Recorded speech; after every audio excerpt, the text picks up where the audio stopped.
everyone, welcome and welcome back to the channel to my brand new recipe. তো আজকের রেসিপিটা হচ্ছে গন্ধরাজ মশলা noodles. তার জন্য কিছুই না, তোমাদেরকে প্রথমে একটা নিজেদের পছন্দের মতো নুডলসের প্যাকেট নিয়ে তাতে অনেকটা পরিমাণ গন্ধরাজ লেবুর রস ও ধনেপাতা দিয়ে সেদ্ধ করে নিতে হবে।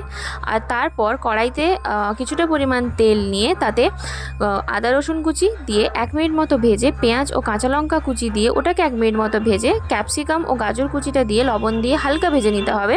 তারপরে একটা ডিম ফাটিয়ে ওটাকে মোটামুটি ভেজে আগে থেকে সেদ্ধ করে রাখা নুডলসটা দিয়ে ওটাকে খুব ভালোভাবে মিশিয়ে নিতে হবে। তারপর নুডলসের মশলাটা দিয়ে টমেটো কেচাপ দিয়ে খুব ভালোভাবে মাখিয়ে নিলেই রেডি হয়ে যাবে গন্ধরাজ মশলা নুডলস। এবার প্লেটিং করে ওপর থেকে ধনেপাতা কুচি ও গন্ধরাজ লেবুর রস দিয়ে গার্নিশ করে নাও। এবার বলো দেখি, টেম্পটিং দেখতে লাগছে না? তো শেয়ার করো নিজেদের প্রিয়জনদের সাথে। আজকের মতো টাটা।